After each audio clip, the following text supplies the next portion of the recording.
اما بعد فقد قال الله تبارك وتعالى في كتابه المبين وهو اصدق الصادقين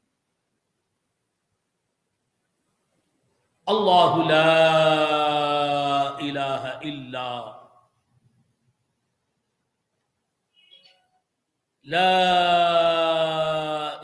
الا هو الحي القيوم لا تأخذه سنة ولا نوم له ما في السماوات وما في الأرض من ذا الذي يشفع عنده إلا بإذنه يعلم ما بين أيديهم وما خلفهم ولا يحيطون بشيء من علمه إلا بما شاء وسع كرسيه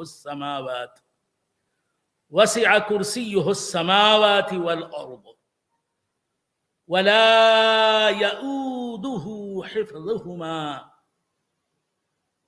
حفظهما وهو العلي العظيم صدق الله مولانا العظيم وصدق رسوله النبي الكريم وبلغنا ونحن من الشاهدين والشاكرين والحمد لله رب العالمين. معزز و محترم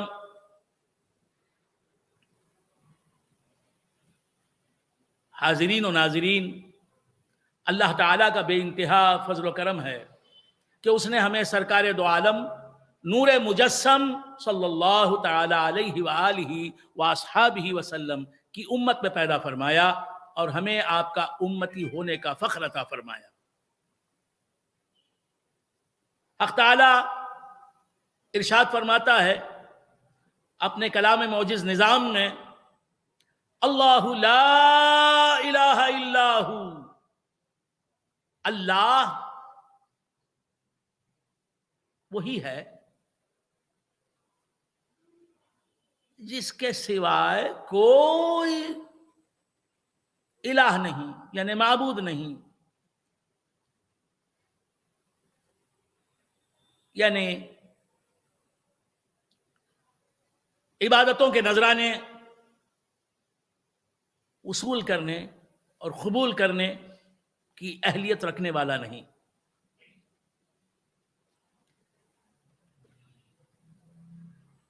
اللہ وہ ہے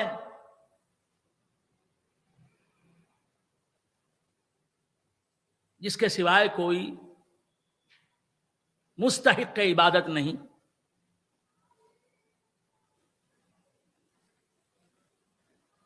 الحی القیوم،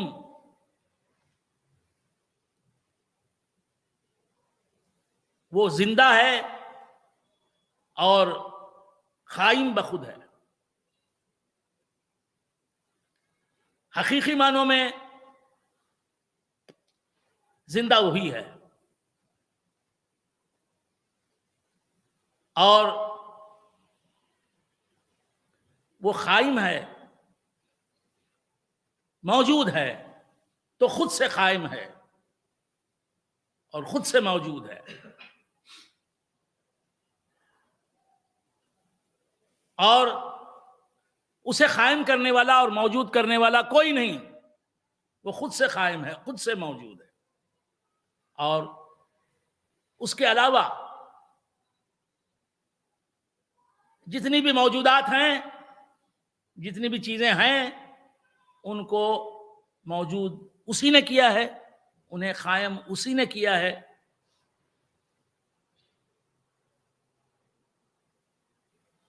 هو الحی القیوم لا تأخذہ سنہ، اللہ وہ ہے جسے اونگنی نہیں آتی، جو اونگتا نہیں، ازل سے ہے لیکن کبھی وہ اونگا نہیں، اور ابد تک رہے گا لیکن کبھی اونگے گا نہیں. اونگنا اس کی ذات سے بہت دور، وہ اونگنے سے پاک ہے. ولا نوم، جو اونگا ہی نہیں، جو اونگتا ہی نہیں، اونگنا جس کی صفت نہیں، اونگنا جس کی شان رفیع سے بہت بعید ہے، وہ سوئے گا کیسے؟ اور جو سوئے گا نہیں، جو کبھی سوتا نہیں، وہ مرے گا کیسے؟ تو اللہ تبارک و تعالی مرنے سے پاک ہے، اور جو مرنے سے پاک ہو، جو اونگنے سے پاک ہو، جو سونے سے پاک ہو، وہی الہ ہوتا ہے۔ جو سوئے وہ الہ نہیں ہو سکتا، جو مرے وہ الہ نہیں ہو سکتا، جو اونگے وہ الہ نہیں ہو سکتا۔ اللہ لا الہ الا هو الحی القیوم لا تأخذہ سنۃ ولا نوم۔ وہ سب پر موت طاری کرتا ہے، خود نہیں مرتا۔ سب کو مارنے والا وہی ہے، سب کو موت دینے والا وہی ہے، اور جو سب کو موت دینے والا ہے ضروری ہے کہ وہ نہ مرے۔ جو بھی اونگا ہے آج تک، اس پر اونگنی اللہ ہی نے طاری کی ہے، وہ سب پر اونگ طاری کرتا ہے، سب کو اونگنے والا بناتا ہے، اور جو سب کو اونگنے والا بنانے والا ہے، حقیقت میں یہ ضروری ہے کہ وہ اونگنے والا نہ ہو۔ جتنے لوگ بھی سوئے ہیں آج تک، اور جتنے لوگ بھی سوئیں گے، وہ اسی کے سلانے سے سوئیں گے، اسی کے سلائے سوئے ہیں۔ تو جو سب پر نیند کو طاری کرتا ہے، سب کو سلاتا ہے، یہ ضروری ہے کہ وہ کبھی نہ سوئے۔ اللہ لا الہ الا هو الحی القیوم لا تأخذہ سنۃ ولا نوم۔ اللہ ہی ہے جو خود سے قائم ہے اور سب کو قائم کرنے والا، جو سب کو قائم کرنے والا ہے، اپنے غیر کو قائم کرنے والا ہے۔ اس کا ایک لمحے کے لیے بھی فنا ہونا محال ہے، امپاسبل ہے۔ سب کو باقی رکھنے والے کے لیے ضروری ہے کہ وہ باقی رہے، کبھی فنا کی زد میں نہ آئے۔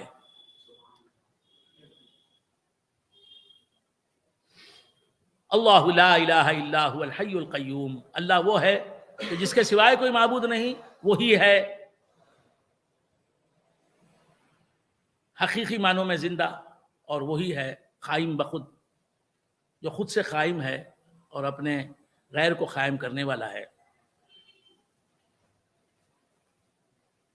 لا تأخذہ سنۃ ولا نوم، وہ کبھی اونگتا بھی نہیں اور سوتا بھی نہیں۔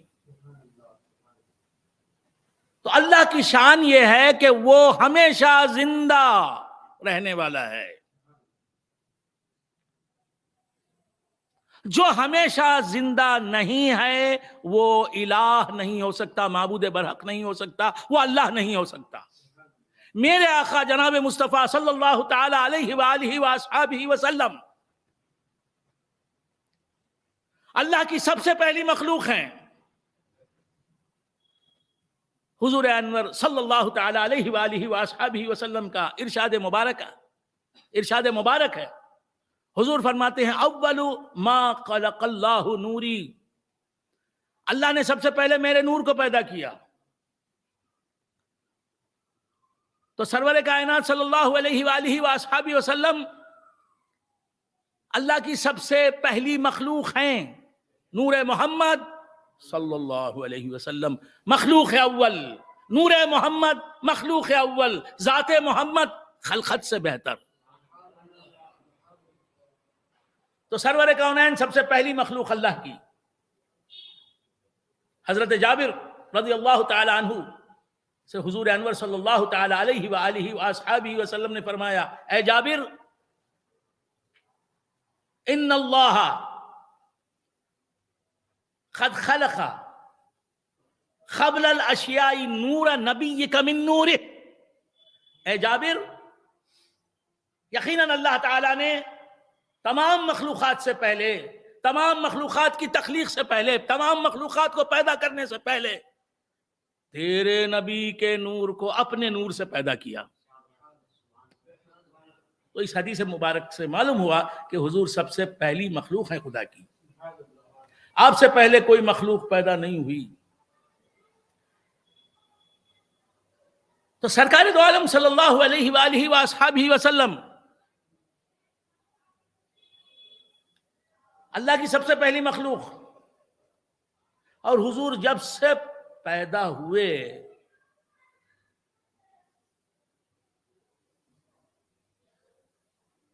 اس وقت سے لے کر بشری لباس پہن کر عبداللہ کے بیٹے حضرت عبداللہ رضی اللہ تعالی عنہ کے بیٹے اور حضرت آمینہ رضی اللہ تعالی عنہا کہ جائے بن کر اس دنیا میں تشریف لانے سے پہلے تک حضور کو موت نے چھوا بھی نہیں۔ حضور جب سے پیدا ہوئے، حضور کب پیدا ہوئے؟ جب کوئی مخلوق تھی نہیں تب پیدا ہوئے، جب نہ زمان تھا نہ زمین، جب نہ مکان تھا نہ مکین، جب نہ زمین تھی نہ آسمان، جب کون و مکان نہ تھے، جب وحش و طیور نہ تھے، جب جمادات کی دنیا نہ تھی، نباتات کی کائنات نہ تھی، حیوانات موجود نہ تھے، انسانوں کی آبادیاں کہیں دکھائی نہیں دیتی تھی، کوئی انسان موجود نہیں تھا۔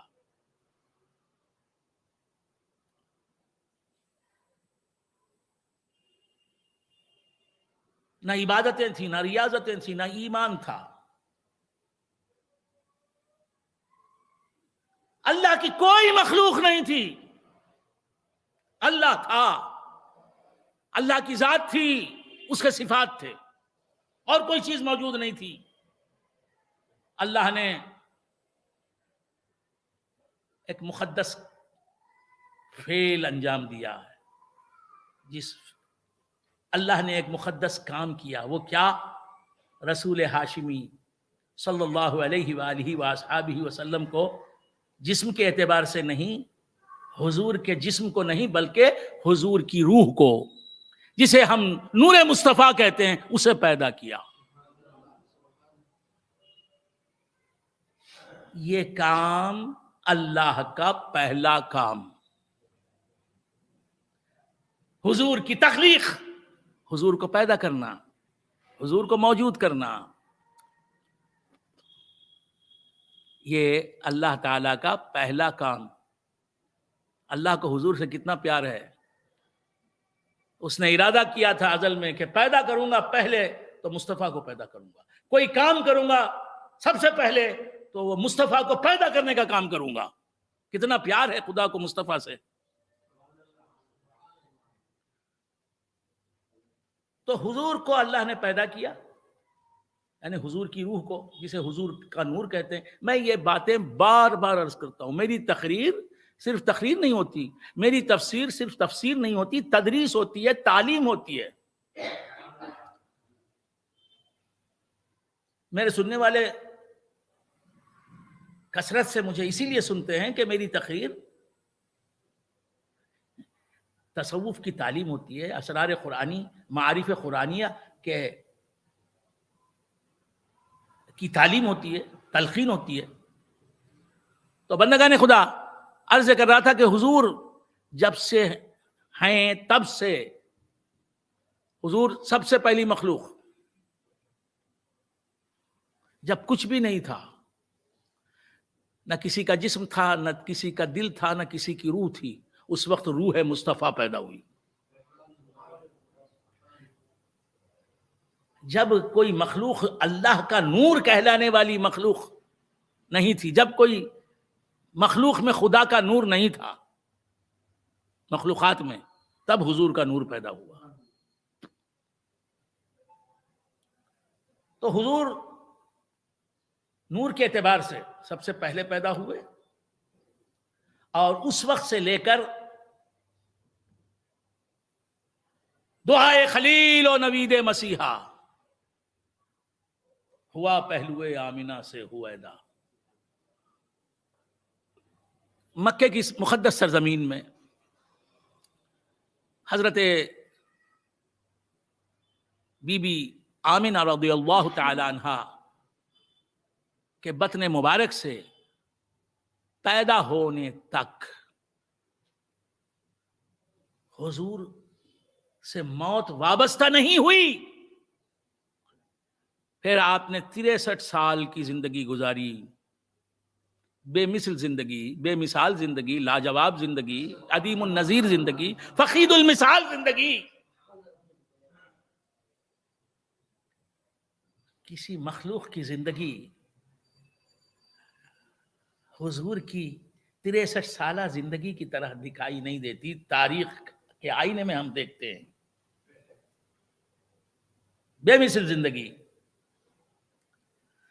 حضور کی، کہ آپ کی زندگی کا ایک لمحہ، آپ کی زندگی کا ایک لمحہ معراج ہے. معراج ہے جس کی زندگی کا صرف ایک لمحہ، جس کی زندگی کا اتنا وقت جتنے وقت میں پلک جھپکتا ہے آدمی، پلک جھپکنے کے وقت سے بھی کم وقت میں حضور کو معراج ہوئی.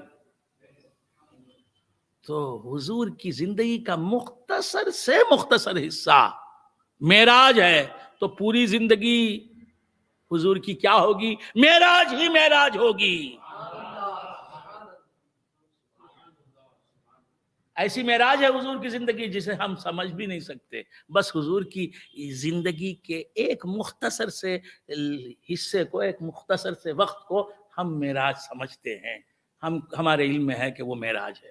باقی جو معراج ہے اسے ہم سمجھنے سے قاصر ہیں کہ وہ کیسی معراج ہے. خیر بندگان خدا، حضور کی زندگی 63 سال کی زندگی، اس زندگی میں بھی حضور نے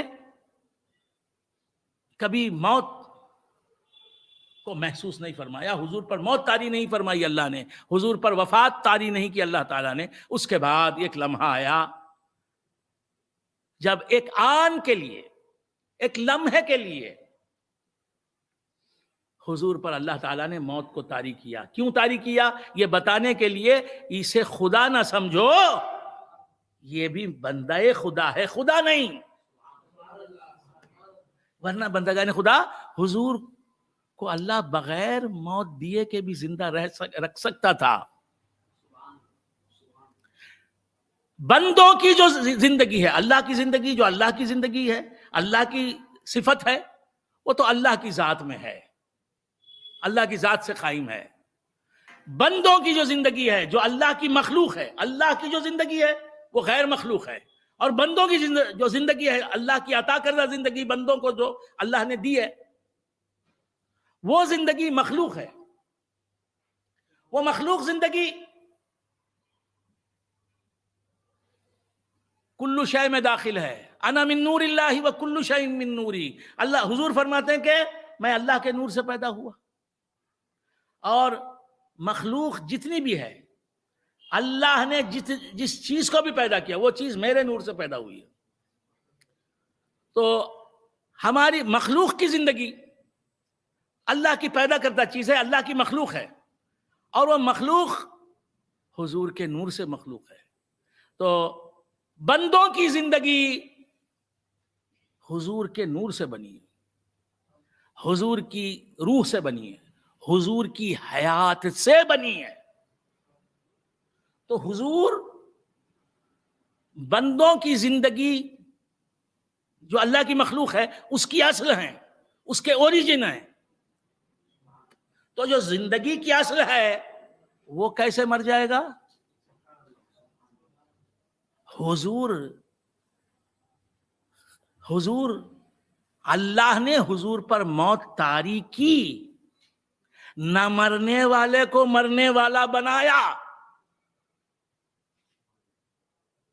اور حضور پر موت طاری کرنا یہ اللہ کی قدرت کا مظاہرہ تھا, ظہور تھا.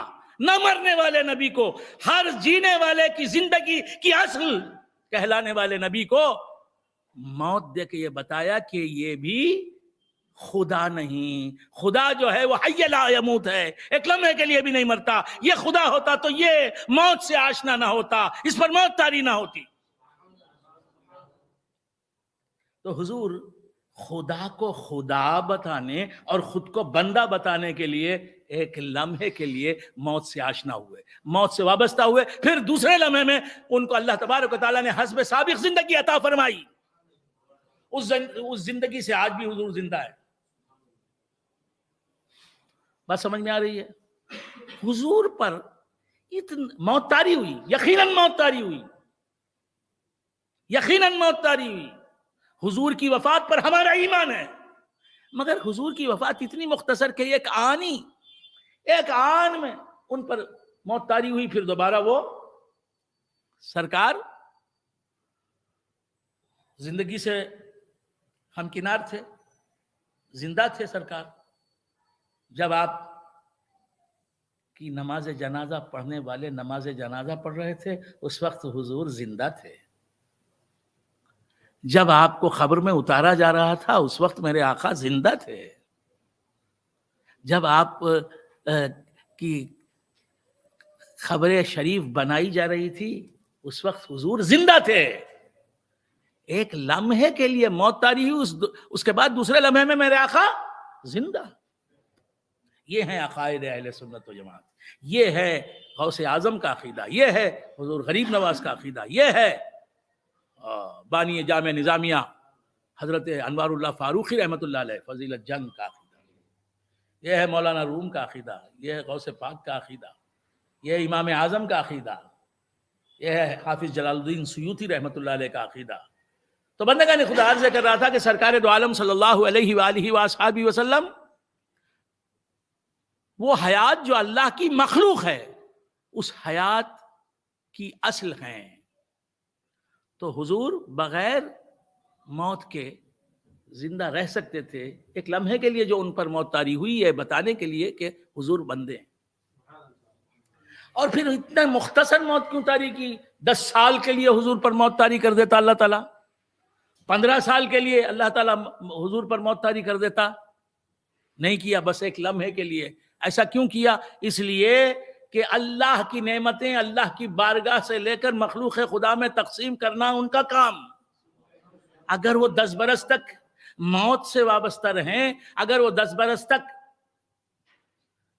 زندگی سے دور رہیں, زندگی سے الگ رہیں, علیحدہ رہیں, تو پھر اللہ سے لے کر بندوں میں تقسیم کرنے والا کون؟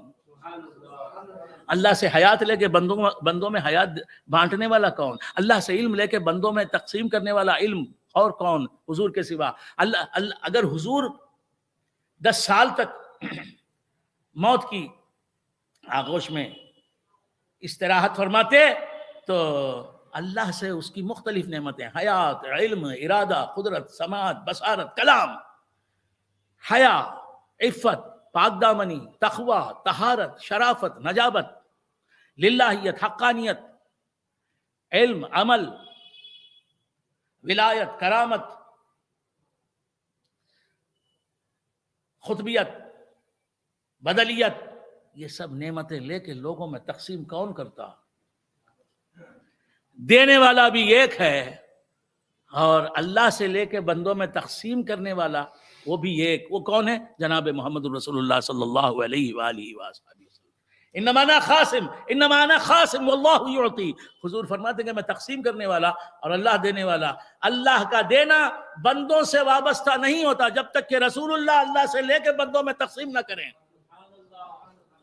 تو اللہ کی دین بندوں سے وابستہ نہ ہوتی اگر حضور 10 برس یا 20 برس یا 50 سال یا 5 سال یا 1 سال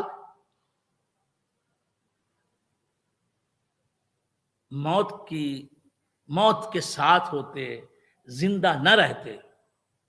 بات سمجھ میں آ رہی ہے؟ زندگی بھی اللہ کی ایک نعمت ہے جو حضور اللہ سے لیتے ہیں اور بندوں میں تقسیم کرتے ہیں. اگر حضور 10 برس یا 1 برس یا 6 مہینے کی لمبی مدت تک زندہ نہ رہتے تو کوئی روئے زمین پر زندہ نہ رہتا. آپ سمجھ رہے ہیں؟ کوئی مومن نہ رہتا. تو بندگان خدا، اس لیے سرکار دو عالم صلی اللہ علیہ وسلم پر ایک لمحے کے لیے موت طاری ہوئی. آپ لوگ بور ہو رہے ہیں غالباً. اللہ لا الہ الا هو الحی القیوم. تو بندگان خدا، آپ اچھی طرح جانتے ہیں کہ انبیاء علیہ الصلوۃ والسلام اپنی اپنی خبروں میں زندہ ہیں. الانبیاء احیاء فی قبورہم یصلون. بیہقی کی حدیث ہے. حضور انور صلی اللہ تعالی علیہ وآلہ وآصحابہ وسلم فرماتے ہیں کہ تمام انبیاء زندہ ہیں، اپنی اپنی خبروں میں نماز پڑھ رہے ہیں. تو انبیاء کی زندگی کیا ہے؟ نماز پڑھنا. نماز پڑھ رہے ہیں. اگرچہ کہ اس نماز کا جو بعد وفات وہ پڑھ رہے ہیں ان کو ثواب نہیں ملے گا، ثواب کی امید نہیں ہے، پھر بھی نماز پڑھ رہے ہیں. یہ ہے اعلیٰ قسم کی عبادت کہ جانتے ہیں کہ اس کا ثواب اللہ نہیں دے گا ہمیں. وفات کے بعد جو ہم نماز پڑھ رہے ہیں اپنی خبروں میں، اس کا اللہ تعالی ہمیں اجر و ثواب نہیں دے گا. اس کے باوجود وہ نماز پڑھے جا رہے ہیں. کیوں؟ کہ تو ثواب دے یا نہ دے، ہمارا کام ہے بندگی. تیرے کرم سے تیری عطا سے ہم ثواب کے لیے بندگی کرنے والے نہیں ہیں. ہم نے دنیا میں بھی جو عبادتیں کی ثواب کے لیے نہیں کی، اور بعد وفات جو ہم نے عبادتیں کی اور کر رہے ہیں ثواب کے لیے نہیں. اس لیے ہم تیری عبادت کر رہے ہیں کہ تو عبادتوں کا حقدار ہے، مستحق عبادت ہے. انبیاء اس لیے عبادت کرتے ہیں، وفات کے بعد بھی اس لیے نماز پڑھتے ہیں کہ نمازیں ان کی زندگی ہیں. نمازوں میں وہ ہر لذت سے زیادہ لذت پاتے ہیں، ہر لذت سے بڑی لذت پاتے ہیں. خیر بندگان خدا، تو عرض کر رہا تھا کہ انبیاء علیہ الصلوۃ والسلام زندہ ہیں، وفات کے بعد وہ زندہ ہیں اپنی خبروں میں. وہ زندگی جو ان کو مل رہی ہے وہ اللہ سے حضور لیتے ہیں وہ زندگی اور ان کو تقسیم کرتے ہیں. تو اگر حضور وفات کے بعد 200 سال تک یا 100 سال تک یا 50 سال تک زندہ نہ رہتے، وفات یافتہ ہی رہتے، تو انبیاء علیہ الصلوۃ والسلام خبروں میں زندہ کیسے رہتے؟ تو بندگان خدا، عرض کر رہا تھا سرکار دو عالم صلی اللہ تعالی علیہ وآلہ وآصحابہ وسلم پر ایک لمحے کے لیے موت طاری ہوئی، اور مختصر وقت کے لیے آپ کا وفات پانا یہ بتاتا ہے کہ موت آپ کی ذاتی صفت نہیں. بات سمجھ میں آئی؟ اور جس طرح پانی میں یخ بستگی، پانی جو یخ ہو جاتا ہے یعنی برف بن جاتا ہے، یہ برف بن جانا پانی کی ذاتی صفت نہیں ہے. آپ لوگ سمجھ رہے ہیں؟ میں بڑے بڑے حقائق عام فہم مثالوں سے آپ کے سامنے رکھ رہا ہوں. اللہ تعالیٰ میری کوشش کو بار بار کرے یہ مسائل یہ آپ کے ذہن میں آئے. یہ باتیں بس آپ اس آمری فقیری سے سن سکتے ہیں اور کہیں نہیں سن سکتے. تو کیا عرض کر رہا تھا؟ الا ماشاء اللہ، واللہ عالم، کوئی سنانے والا ہے، ہو سکتا ہے، جہاں تک میری دانست ہے. تو عرض کر رہا تھا کہ پانی کی ذاتی صفت اگر برف کی طرح ٹھنڈا ہونا، برف بن جانا، یہ ذاتی صفت ہوتی پانی کی، تو پانی ہمیشہ برف کے فارم میں ہوتا، برف کی طرح ٹھنڈا ہوتا نہیں، ٹھنڈا نہیں ہے. تو مطلب یہ نکلا کہ پانی کی ذاتی صفت برفیت نہیں ہے. آپ سمجھ رہے ہیں؟ ایک کچھ وقت کے لیے وہ ٹھنڈا ہوا، برف بن گیا، پھر اس کے بعد برف پگھلی، پانی اپنی اصلیت پر آ گیا، اپنی اصل حالت پر، اپنی اصلی کیفیت پر آ گیا. سمجھ رہے ہیں آپ؟ بہت غور سے. یہاں میرے پاس بیٹھ کے آپ ادھر ادھر ذہن دوڑاتے رہیں گے تو کچھ سمجھ میں نہیں آئے گا. تو کیا عرض کر رہا تھا؟ حضور کی ذاتی صفت بھی مرنا نہیں ہے، وفات پانا نہیں ہے، زندگی کی وہ اصل ہیں. تو ان کی ذاتی صفت زندگی ہے. تو اللہ نے زندہ رہنے والے، ہمیشہ زندہ رہنے والے پیغمبر پر موت طاری کی، اسی لیے وہ موت بہت مختصر، سمجھ رہے ہیں آپ؟ بہت مختصر، مستمر موت نہیں، دائمی موت نہیں ہے، لمبی مدت نہیں موت کی حضور کی. تو معلوم یہ ہوا آپ اپنی اصل میں زندگی رکھنے والے ہیں، زندہ رہنے والے ہیں. ایسا سن رہے ہیں آپ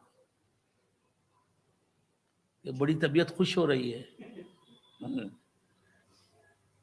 اگر کچھ اور لوگ ہوتے نا، آپ حیدرآبادی ہیں آپ حضرات، اسی لیے بہت خاموشی سے سن رہے ہیں.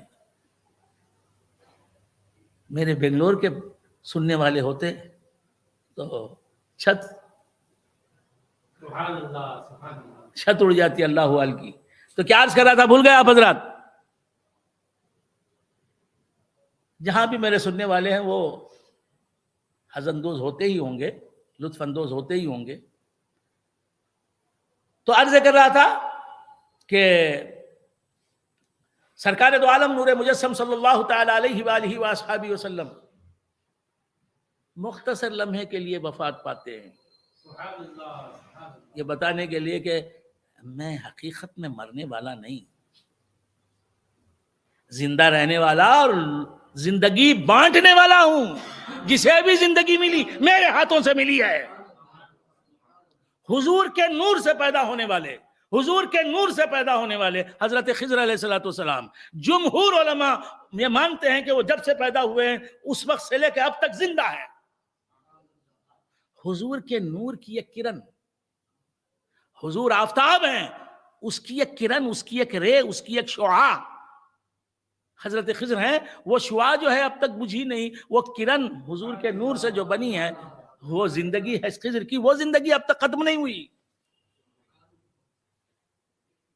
تو حضور کیسے وفات پا جائیں اور لمبے وقت تک کیسے وفات پائیں؟ آپ لوگ سوچ رہے ہوں گے کہ اللہ لا الہ الا هو الحی القیوم کو سمجھاتے سمجھاتے حضور کی شان بیان کی. یہ حضور کی شان کس کی شان ہے؟ اللہ ہی کی تو شان ہے. حضور کو اس شان والا بنایا کس نے؟ وہ رفیع الشان خدا. ذکر نبی کے بغیر خالی ذکر خدا کرنے والے ہم ہیں ہی نہیں. خدا کا ذکر کرے، خدا کا ذکر کرے، ذکر مصطفیٰ نہ کرے، ہمارے منہ میں ہو ایسی زبان خدا نہ کرے.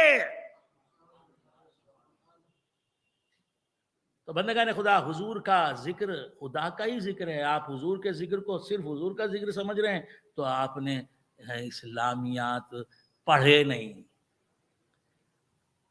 الہیات کا علم حاصل نہیں کیا، حقائق اسلامیہ کو جس طرح سمجھنا ہے سمجھا نہیں، جانا نہیں. معارف قرآنیہ سے وابستہ سے آپ نے تعلق نہیں پیدا کیا. تو بندگان خدا، عرض کر رہا تھا کہ سرکار دو عالم صلی اللہ علیہ وآلہ وآصحابہ وسلم خدا کو حی لا یموت بتانے کے لیے، خدا کو خدا ثابت کرنے کے لیے موت کا جام نوش فرماتے ہیں. آپ کو معلوم ہے عقائد اسلامیہ میں ہم نے پڑھا، احادیث میں ہم نے پڑھا کہ قیامت کے دن جنت والوں کو جنت میں بھیج دیا جائے گا، سب جنتی جنت میں چلے جائیں گے، اور سب ناری، سب اہل نار، سب دوزخی دوزخ میں چلے جائیں گے. تو موت کو ایک مینڈے کی شکل میں، مینڈھا سمجھتے ہیں آپ؟ مینڈھا حیدرآبادیوں کے پاس تو مینڈھے کا لفظ ہے. پوٹلا، پوٹلا چلتا ہے نا، پوٹلا، دمبا، بکرا، بکری، یہ چلتا ہے. مینڈھا یہ ساؤتھ انڈیا کے پاس کم چلتا ہے. ہاں تو کیا عرض کر رہا تھا؟ پوٹلا، دمبا، چھیلا. چھیلا بھی چلتا ہے؟ نہیں، چھیلا آندھرا میں چلتا ہے. ہاں تو کیا عرض کر رہا تھا؟ مینڈھے کی شکل میں لایا جائے گا، جسے عربی میں کہتے کپشا. مینڈھے کی شکل میں موت کو لایا جائے گا، زندہ مینڈے کی شکل میں. تو معلوم ہوا موت زندہ حیوان کی شکل اختیار کر سکتی ہے کچھ، نظر کچھ آ رہا ہے. تو اسے لایا جائے گا، موت کو مینڈے کی شکل میں لایا جائے گا، جنت اور دوزخ کے درمیان میں رکھا جائے گا موت کو، اور اسے ذبح کر دیا جائے گا، اور اعلان کر دے گا فرشتہ کہ سن لو کہ آج کے بعد موت نہیں ہے.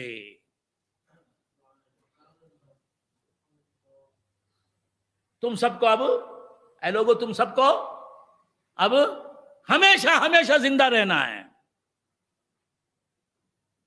دوزخ میں رہنے والے بھی ہمیشہ زندہ رہیں گے، جنت میں رہنے والے بھی ہمیشہ زندہ رہیں گے. تو یہ ہمیشگی کی زندگی، ہمیشہ زندہ رہنے والی آخرت کی زندگی، یہ زندگی کس کے نور سے بنی ہے؟ کل شیء من نوری، حضور کے نور سے بنی ہے. اور آخرت میں جو خلد ہے، خلود ہے، آخرت میں جو دنیا ہوگی وہ ہمیشہ قائم رہے گی. وہ ہمیشگی اللہ کی مخلوق ہے، اللہ کی ہر مخلوق حضور کے نور سے. تو آخرت ہمیشہ قائم رہے گی حضور کے نور سے، حضور کے روح سے موجود ہونے کی وجہ سے. تو حضور کی خلود کے کیا ٹھکانے. تو خیر بندگان خدا عرض کر رہا تھا، سرکار دو عالم صلی اللہ علیہ وآلہ وآصحابہ وسلم جنت کی بھی اصل ہیں. جنت ہے تو حضور کے نور سے بننے کی وجہ سے ہے. اسی لیے جو عشاق مصطفیٰ ہیں وہ جنت کے طالب نہیں ہیں، وہ نور مصطفیٰ کے طالب ہیں، ذات نبی کے دیوانے ہیں. ایک عاشق رسول کہتے ہیں جنت نہ روم تاروخ زیبات نبی نام. یا رسول اللہ جنت میں داخل نہیں ہوں گا، میں جنت کے باہر ہی کھڑا رہ کے میں دیکھوں گا میرے حضور دکھائی دے رہے ہیں یا نہیں دے رہے ہیں. جنت نہ روم تاروخ زیبات نبی نام، فردوس چھکار آید گر یار نہ باشد. یہ جنت میں لے کے کیا کروں گا اگر میرا یار حقیقی، میرا پیغمبر، میرا نبی، میرا رسول، میرا حبیب، میری جان جان محمد مصطفیٰ صلی اللہ علیہ وسلم جنت میں نہ رہیں تو جنت مجھے کیا، جنت میرا دل کیا لبھائے گی. تو بندگان خدا، سرکار دو عالم صلی اللہ علیہ وآلہ وآصحابہ وسلم کی شان یہ ہے کہ آپ زندگی تقسیم کرنے والے ہیں. اللہ لا الہ الا هو الحی القیوم لا تأخذہ سنۃ ولا نوم.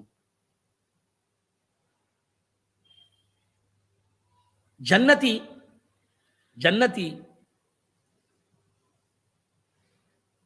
لوگوں کے تعلق سے آپ کو معلوم ہونا چاہیے. آپ نے سنا ہوگا، میں سمجھتا ہوں نہیں سنا ہوگا، کم لوگوں کے علم میں ہے کہ جنت میں جنتی لوگ سوئیں گے نہیں. عقائد کی کتابوں میں لکھا ہے، احادیث کی کتابوں میں وارد ہوا ہے کہ جنتی لوگ سوئیں گے نہیں، کیونکہ سونا بھی ایک طرح کی موت ہے. اور جنتیوں کو اللہ موت سے پاک رکھے گا.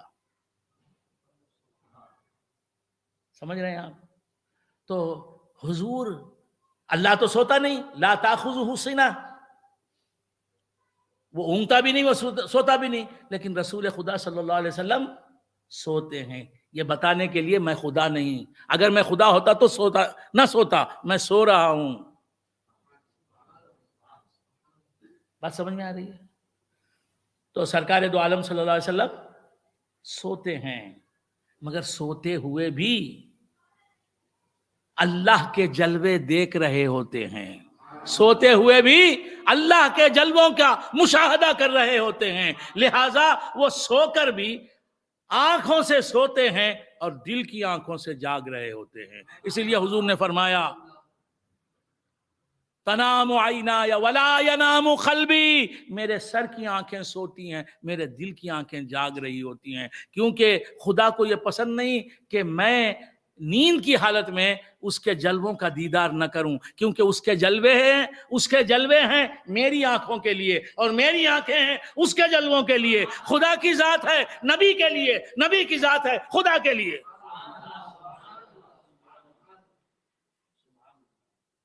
تو آپ سوتے ہیں، آنکھوں سے سوتے ہیں، یہ بتانے کے لیے میں خدا نہیں، میں سونے والا ہوں. اس کے باوجود سوتے ہوئے بھی آپ کا سونا اور ہمارا سونا ایک نہیں. آپ کا سونا اور ہمارا سونا ایک نہیں. حضور کا سونا کیسا سونا ہے؟ حضور کا سونا سونے کے ساتھ ساتھ جاگنا بھی ہے. ایک اعتبار سے سونا ہے، ایک اعتبار سے جاگنا ہے. حضور آنکھوں سے سو جاتے ہیں، نیند میں آپ کی آنکھیں بند ہو جاتی ہیں، آپ آنکھوں سے سو جاتے ہیں، اور دل کی آنکھیں آپ کی جاگ رہی ہوتی ہیں. ان آنکھوں سے وہ اللہ کے دیدار میں مصروف ہوتے ہیں. جب یہ بات معلوم ہوئی بندگان خدا، اللہ لا الہ الا هو الحی القیوم لا تأخذہ سنۃ ولا نوم لہ ما فی السماوات والارض.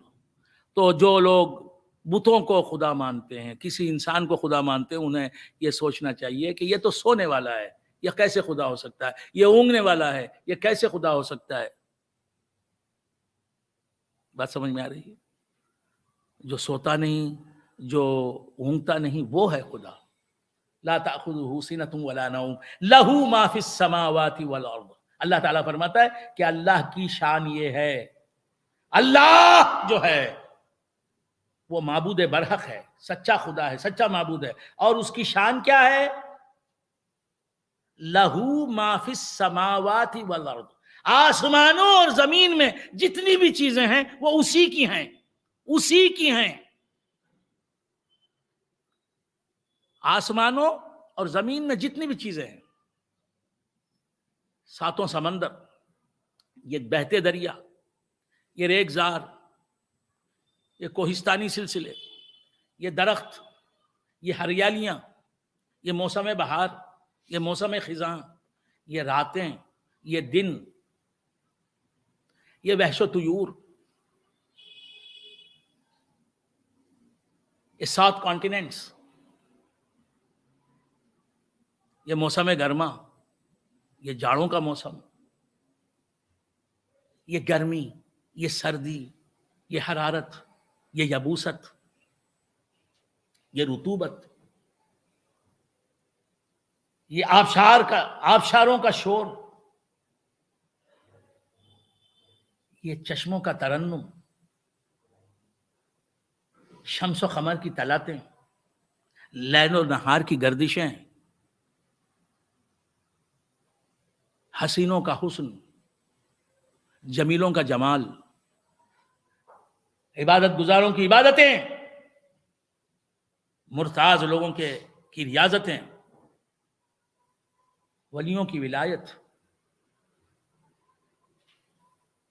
یہ سب کچھ،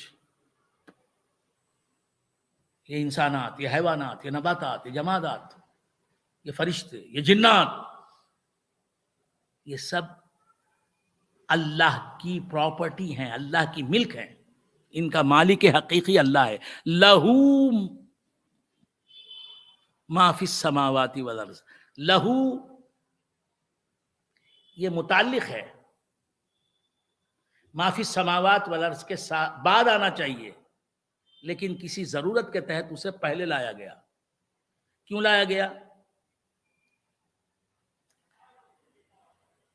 فورس کے لیے، انفیسس کے لیے، حصر کے لیے۔ لہو ما فی السماوات والارض کے معنی ہے آسمانوں اور زمین کے درمیان جتنی بھی اللہ کی مخلوق ہے، جتنے بھی موجودات ہیں، جتنے بھی مخلوقات ہیں، ان کا صرف اور صرف اللہ ہی مالک ہے، غیر مالک نہیں۔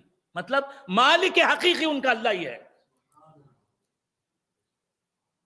اللہ کی ہر مخلوق کا مالک حقیقی اللہ ہی ہے، اور اللہ کی ہر مخلوق کا اللہ کی ہر مخلوق کا مالک مجازی بھی ایک ہے۔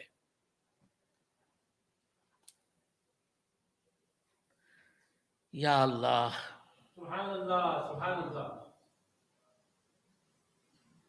یا اللہ۔ آپ تینوں بھی حیدرآباد سے بہت دنوں سے یہاں تشریف فرما ہے؟ کل نے؟ اچھا، ہاں، تو کیا عرض کر رہا تھا؟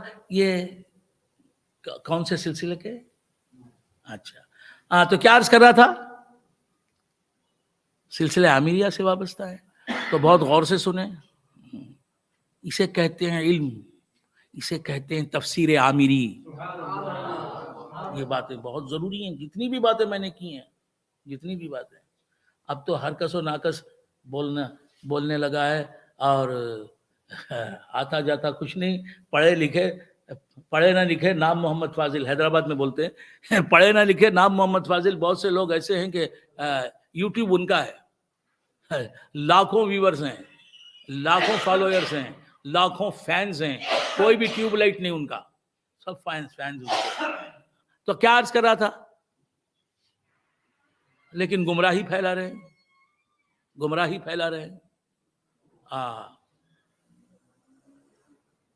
تو عرض کر رہا تھا، جو اہل حق ہیں وہ تو حق اور صداقت کو عام کر رہے ہیں، صحیح منہج پر تبلیغ اسلام کر رہے ہیں، اور جو اہل باطل ہیں، جو خود گمراہ ہے، وہ دوسرے کو کیا ہدایت پہنچائے گا؟ وہ بھی گمراہی پر عام کرے گا، اور کیا کرے گا؟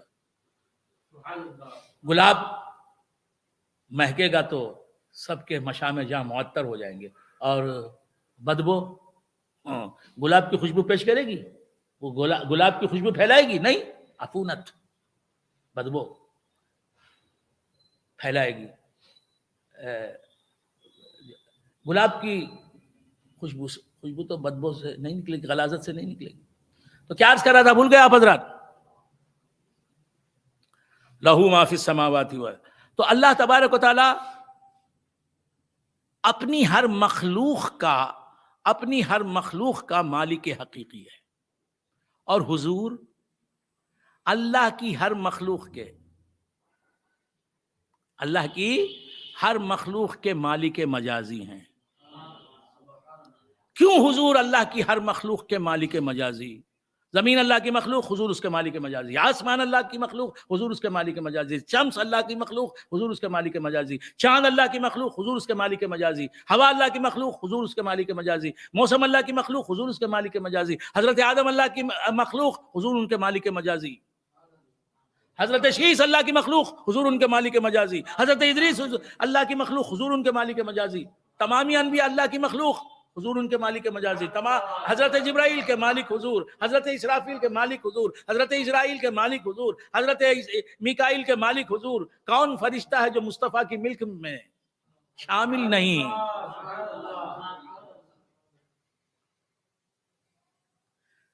میں اس نہج کی تقریر نہیں کرتا، تفسیر نہیں کرتا، لیکن لوگ مجھے باصرار کہتے رہے ہیں کہ اس انداز سے تقریر کیجئے۔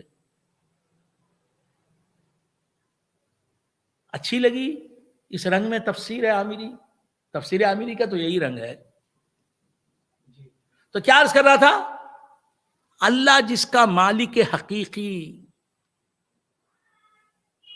حضور اس کے مالک مجازی۔ اللہ ہر چیز کا مالک حقیقی کیوں؟ اس لیے کہ اللہ ہر چیز کا خالق ہے، کریٹر ہے، صانع ہے، موجد ہے، مکون ہے۔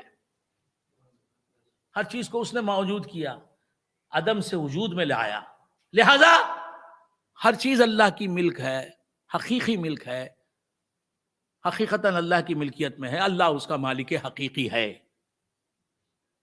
اب اس سے زیادہ میں یہاں اس جگہ نہیں سمجھا سکتا آپ کو، میں اب I am trying my level best, جہاں تک میں جا سکتا ہوں وہاں تک جا رہا ہوں، ممبر سے اتنا ہی سمجھایا جا سکتا ہے، اور یہ باتیں بھی کوئی سمجھاتا ہوا آپ کو ملے گا نہیں انشاءاللہ۔ تو کیا عرض کر رہا تھا، بھول گئے آپ حضرات؟ سرور کونین صلی اللہ تعالی علیہ وآلہ وآصحابہ وسلم بھی اللہ کی ہر مخلوق کے مالک مجازی ہیں، دونوں مالک ہیں، لیکن فرق وہ مالک حقیقی، اور میرے آقا صلی اللہ علیہ وسلم مالک مجازی۔ حضور مالک مجازی کیوں؟ اللہ کی ہر مخلوق کے مالک مجازی کیوں؟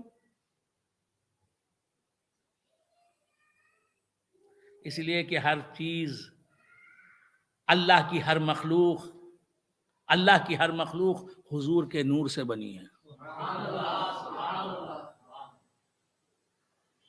جی بھول گئے آپ؟ اللہ کی ہر مخلوق حضور کے نور سے بنی ہے، لہذا حضور ہر چیز کے، اللہ کی ہر مخلوق کے مالک مجازی ہیں، مالک مجازی ہیں۔ جب یہ بات معلوم ہوئی، یہ ہمارے عقائد ہیں، اہل سنت و جماعت کے عقائد ہیں، یہ ایسے عقائد جو پیش کرتا ہے وہ صحیح راستے پر ہے، اور جو گڑ گڑ کر رہا ہے وہ غلط ہے۔ سمجھ میں آ رہی بات؟ حضور ہر چیز کے مالک ہیں، وہ مالک رقاب امم ہیں، امتوں کی گردنوں کے مالک ہیں، وہ مالک ہیں۔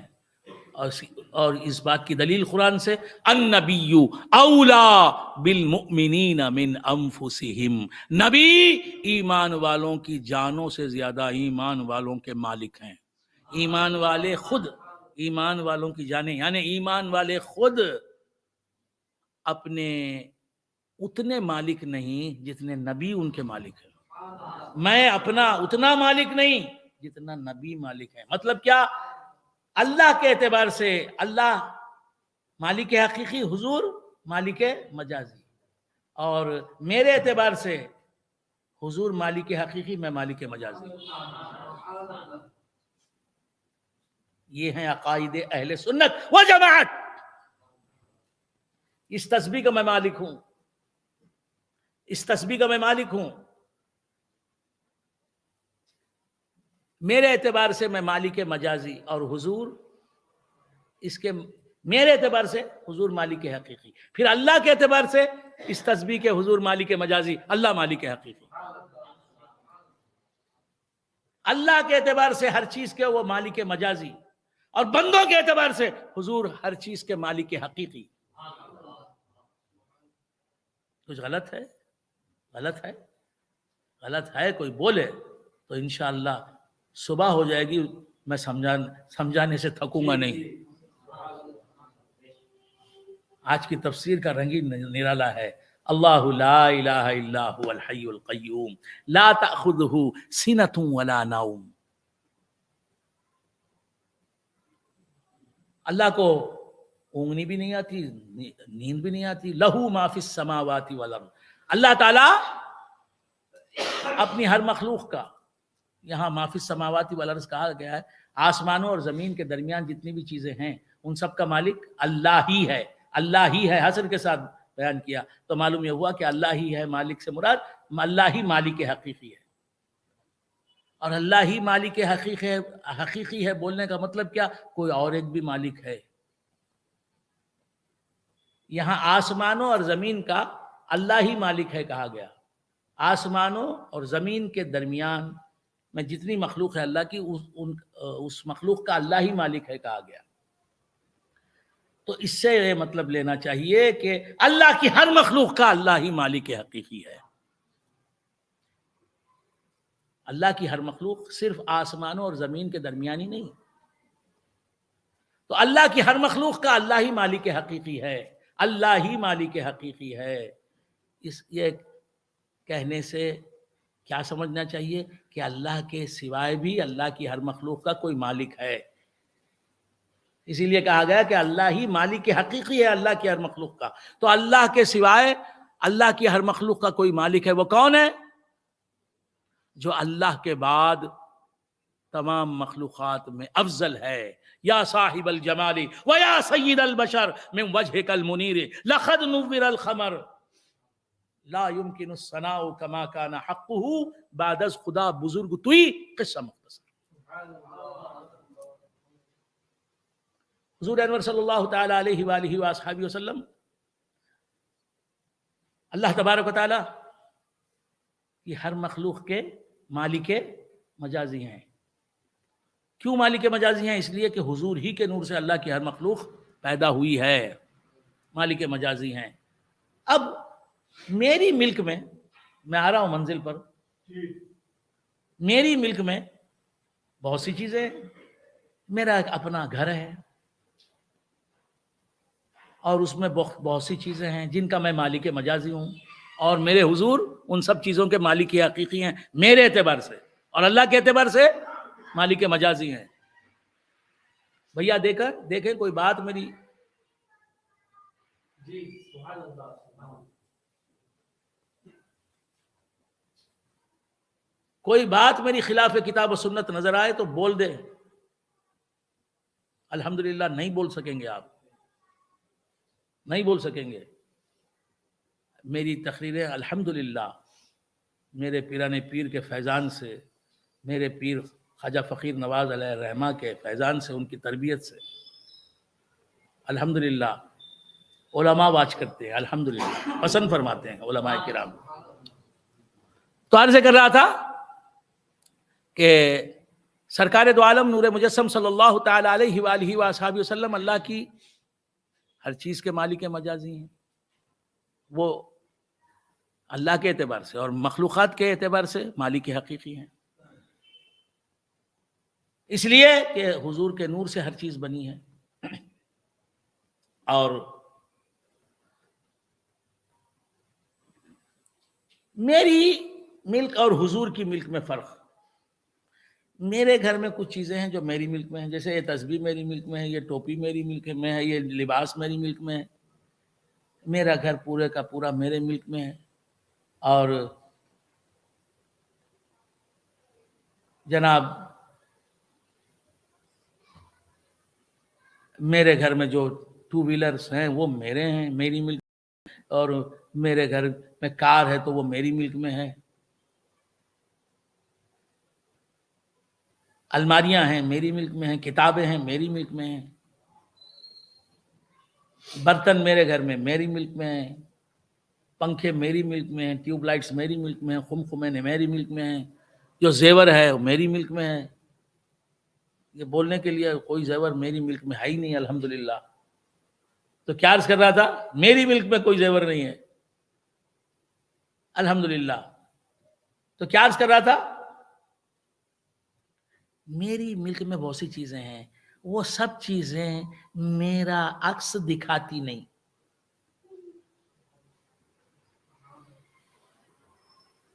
میری تسبیح ہے، اس میں میرا منہ دکھائی دیتا ہے کیا؟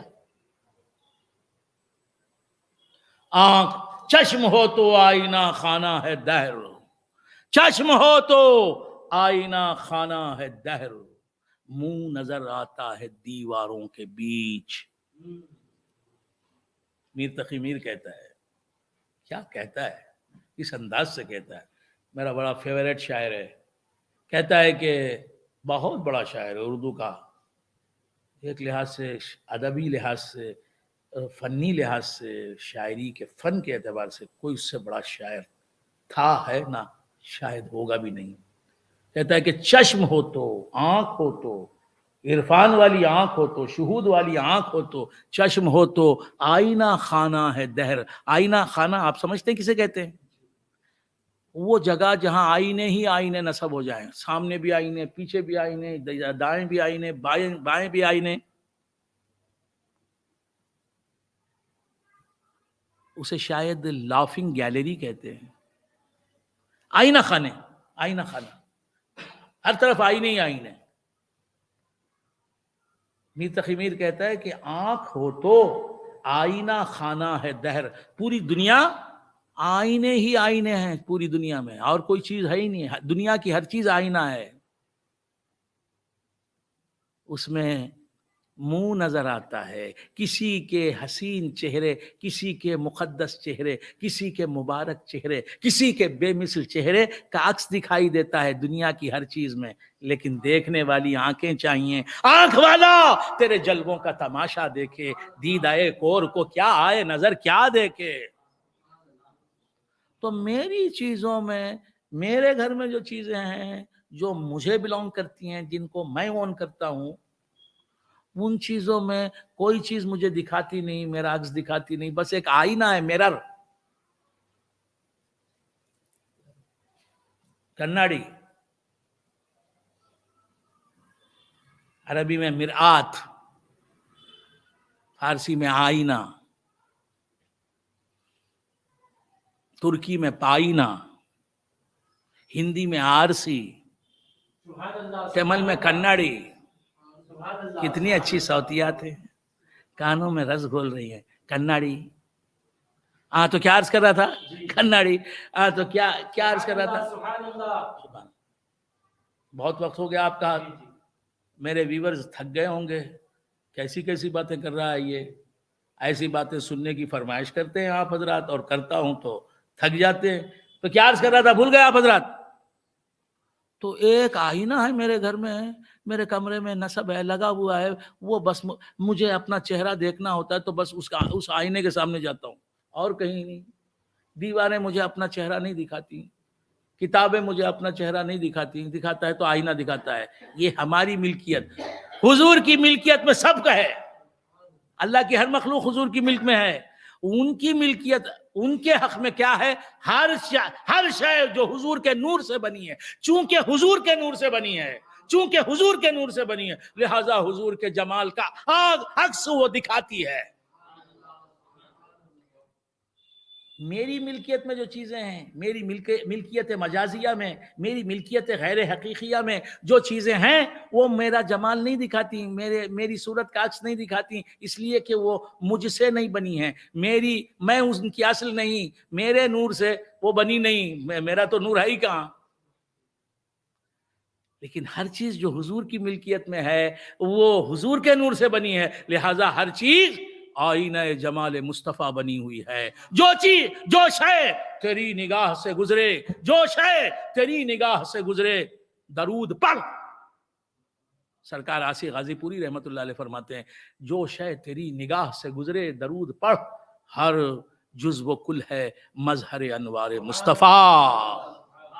تو ہر چیز حضور کی کے نور سے بنی، لہذا حضور کے جمال کا آئینہ ہے. اس میں حضور کا جمال دکھائی دے رہا ہے، لیکن ہمیں دکھتا نہیں نا، اس لیے کہ آپ کی آنکھوں میں وہ دیکھنے کی صلاحیت نہیں. آنکھ والا تیرے جلووں کا تماشا دیکھے، دیدہ کور کو، اندھے کو کیا آئے نظر کیا دیکھے.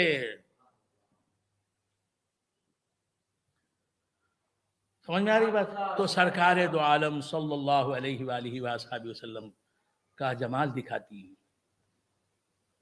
ہر شے حضور کا جمال دکھاتی. غوث اعظم کو ہر شے آئینہ بن کر حضور کے جمال کا عکس دکھاتی ہے. خواجہ اجمیری کے سامنے جو چیز بھی آتی ہے رضی اللہ تعالی عنہما، وہ حضور کا جمال کا آئینہ بن کے دکھائی دیتی ہے. بات سمجھ میں آئے؟ اسی مقام سے کہنے والے نے کہا کہ یار کو ہم نے جا بجا دیکھا، کہیں ظاہر کہیں چھپا دیکھا. تو سرکار دو عالم صلی اللہ علیہ وسلم لہو ما فی السماوات والارض، اللہ تعالی کی ہی ہے ہر چیز جو آسمان اور زمین میں ہے، اور وہ حضور کے نور سے بنی ہے، حضور کا آئینہ ہے، حضور کا جمال اس میں دکھائی دے رہا ہے. چشم بینا سے میں نے کوئی 25 سال ہو گئے ہوں گے، مجھے یاد نہیں ہے، تخمینہ ایک اندازے کے 25 سال پہلے میں نے نعت کہی تھی، چشم بینا سے کہاں جلوہ نبی کا دور ہے، چشم بینا سے کہاں جلوہ نبی کا دور ہے، ذرے ذرے میں محمد مصطفیٰ کا نور ہے۔ تو سرور کونین صلی اللہ علیہ وسلم کی آئینہ بن کے ہر چیز حضور کے نور کا جمال دکھا رہی ہے، عکس دکھا رہی ہے۔ تو اب حضور کا عکس جسے دکھائی دیا اسے جمال خدا کا عکس دکھائی دیا، کیونکہ حضور فرماتے من رآنی فقط رأى الحق، جس نے مجھے دیکھا، میرا عکس دیکھا، اس نے خدا کے جمال کا عکس دیکھا۔ لہو ما فی السماوات والارض۔ تو اللہ تعالیٰ نے مخلوق کو پیدا کیا، کیوں کہ مخلوقات کے آئینوں میں اللہ تبارک و تعالیٰ کی تجلیات کا عکس ہم دیکھیں۔ لہو ما فی السماوات و ما فی الارض من ذا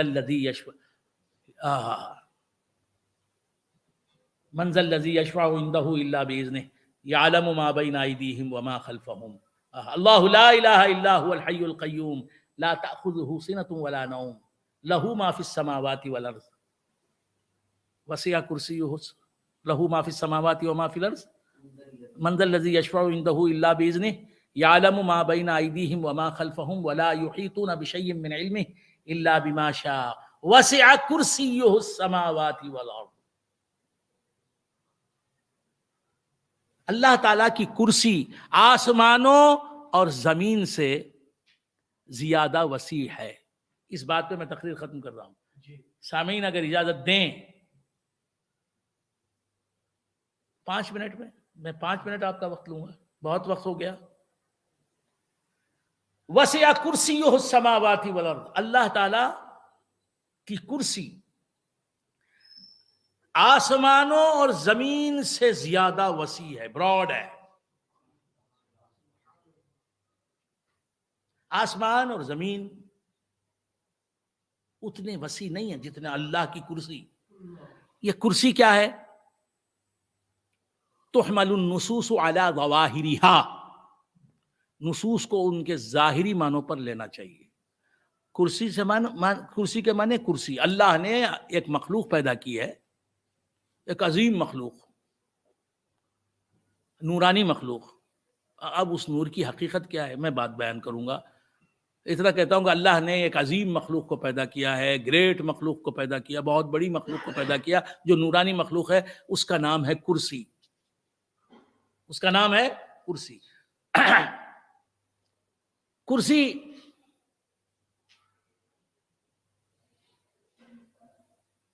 عرش پر ہے یا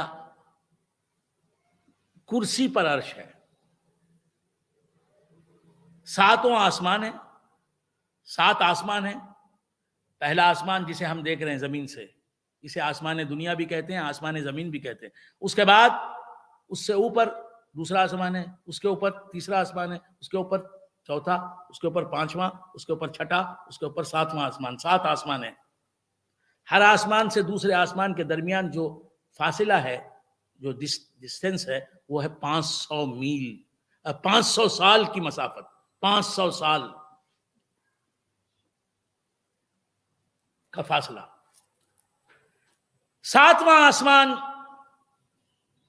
اس کے اوپر کرسی ہے، کرسی پر عرش ہے، عرش پر کرسی نہیں ہے۔ اور کرسی کا لفظ استعمال ہوا ہے، کرسی کا لفظ استعمال ہوا ہے، کراسی کا لفظ استعمال نہیں ہوا۔ کرسی سنگولر ہے، واحد ہے، کراسی اس کی جمع ہے۔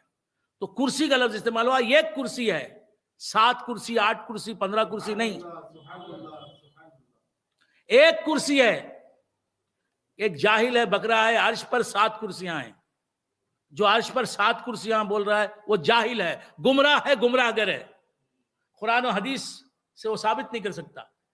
کرسی عرش پر نہیں ہے، یہ کرسی بھی عرش پر نہیں ہے، وہ کہہ رہا ہے 7 کرسیاں ہیں اور عرش پر ایک منارہ بھی ہے۔ کیا کیا بول رہا ہے، اور اسے لوگ پیر مان رہے ہیں، معاذ اللہ معاذ اللہ۔